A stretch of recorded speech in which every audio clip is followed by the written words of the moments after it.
Welcome back to College Football Addiction. Going to talk a little bit about the ACC today after Clemson and SMU won. Miami was off. And really why I think the ACC is in a little bit of trouble. We've been talking about the ACC for a long time from a lot of different perspectives. Obviously, conference realignment was really big in the offseason. Expect that to pick back up and different whispers, rumors, things that'll come up.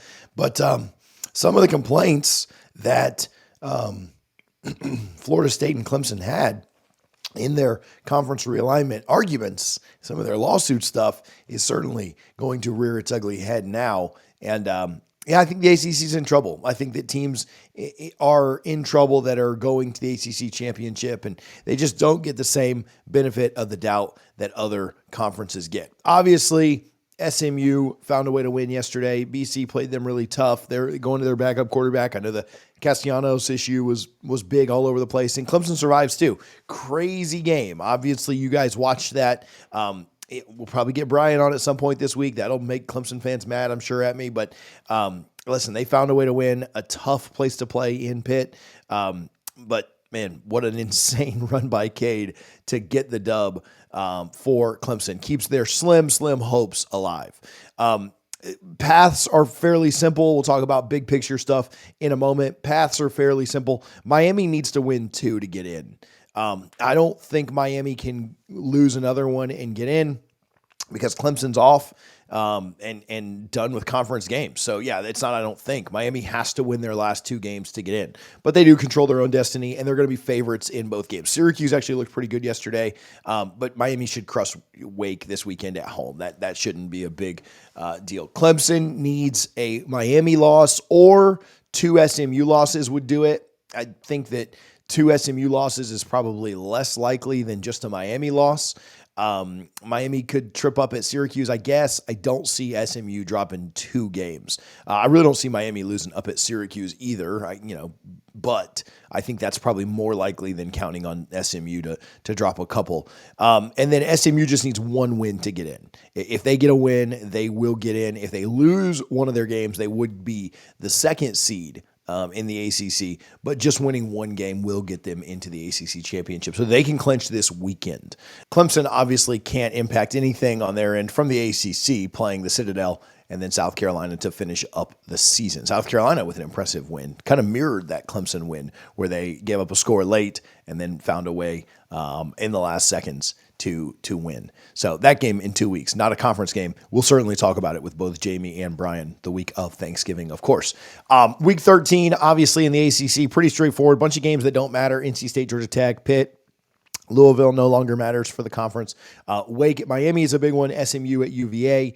And then the rest of them, again, don't matter for the conference, but fun games. North Carolina at BC. See if BC can keep things rolling. Stanford, Cal, a couple of the funniest ACC game of all time. And then Virginia Tech and Duke. We'll see who can, if Manny can kind of keep things rolling on his end, or if Brent Pry and them can find a win. Obviously, if you're Clemson, you would cheer for UVA and Wake. If you're SMU, it doesn't really matter, but you just win your game at UVA and you're in. But yeah, cheering for Wake would help you. It would clinch you a spot. Cheering for anybody else in the conference, again, doesn't really matter too much at this point. And then if you're Clemson, yeah, you need UVA and Wake to win to make you feel better. But really, just the Wake win would do enough for you. But here's the problem for the ACC, and maybe this is pretty well known. I don't think I'm breaking any ground here or telling you guys things that you don't know. But at this point, with everything going on in the SEC, which I'll talk about that in another video that I'll link at the end. But with everything going on in the SEC, there is not a second team going to the playoff this year. And I think that's a little bit of a shame. And here's why. We have been told that conference championships would not penalize teams. And so both SMU and Miami, when the rankings come out, are probably going to be very, very close. SMU might be the first team out, but it's going to be close up there. And, I look at that and I think, oh, you're not going to penalize teams that go to their conference championship, but they are. The loser of SMU, think about this. SMU may lose to Big 12 champion BYU, which I know they lost last night, but a really good BYU team that has 1 loss on the season. That could be one of SMU's losses from early in the year when they didn't have they weren't even playing Jennings at that point, right? It was Stone that played that game, SMU fans. They could have that loss. And then the Miami loss, right? Let's say Miami wins the ACC championship for the first time in program history. So 2 top 10 losses. And have gone to the ACC championship, a place that we were told you would not be penalized for going to your conference championship. And they'll get left out for a team that sat home in the SEC and did not go to Atlanta. A team that skated by, a team that just found their way to 10-2 and never played for their conference championship. Whereas if SMU just didn't play in their conference championship, if they just forfeited, they just said, Miami, you can have it, and didn't pick up that second loss, then they probably would go because they're 11-1. But because somebody has to get their second loss in Charlotte, that team is not going to make it in favor of an SEC team that didn't make their conference championship. Same thing with Miami. Miami lost their wiggle room when they lost to Georgia Tech, but let me tell you something. Miami could have beaten Georgia Tech, then beaten Wake, then beaten Q's. And if they'd have lost to SMU in the ACC championship game, I am telling you, at 12-1, they were leaving Miami home. That is not me being a Miami hater. Miami fans, you will agree, I've been rather complimentary of your team this year. I think I've probably provided better analysis of your team than even some of your own people have because I've been unbiased about the way I've done it on this channel. But I'm telling you, Miami could have gone 12-0. And then if they'd have lost to SMU, even in a close game, 31-35, whatever, 30-31, I don't care. Make it as close as you want, razor thin. Miami would have gotten left home. You really believe they'd have put a 12-1 Miami team in over a 10-2 Bama? You think they'd have put them in over a 10-2 Georgia? I don't think so. There's too much of a logjam in both the Big Ten and the SEC that unless things in a crazy way work themselves out, Bama loses to Auburn, A&M loses to Auburn as well, right? Like Texas loses to Kentucky, or Ole Miss drops to Florida maybe. I mean, unless all those things happen, it just was not going to happen. The second team was not going. And this playoff committee, this farce of a group that is going to favor the SEC and Big Ten for very legitimate reasons. Obviously, like they understand the TV draw, they understand all those things, was never going to put a second team in. I'm telling you, SMU could have been 12-0. SMU could have beaten BYU. SMU could have been 12-0 going to the ACC championship. And if they had lost to Miami, one of those teams, the loser of that game, was not getting in. And it has everything to do with the ACC's brand. It has to do, not to make this a conference realignment video, but that has to do with what Florida State was arguing. Not only did Florida State say, hey, we bring the most eyeballs, Clemson say, hey, we bring the most eyeballs, but they also understood that they were playing at a competitive disadvantage. A disadvantage to where you could have two great teams go to the ACC championship. You could have two teams that, man, Miami can compete with anybody in this country. Oregon nearly lost to Wisconsin last night. You don't think Miami could compete with them? Miami has their own problems. They've got their own warts. SMU didn't blow out a BC team that they probably should be much better than. However, the ACC's brand just isn't there. And you have to win your conference to get in. Making the SMU versus Miami game in 3 weeks in Charlotte a playoff game. That is a play-in game for the conference. Talking about that, though, Wisconsin did nearly beat Oregon last week. Florida, at under 500, beat LSU. Remember earlier in the year, they were hyping LSU up as a great team, and now they've lost 3 in a row. They're possibly going to lose.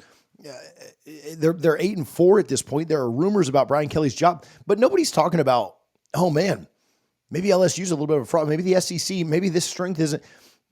LSU, remember, beat Ole Miss. LSU is, we thought was a good team. And they kind of got exposed yesterday. They weren't even competitive in the swamp.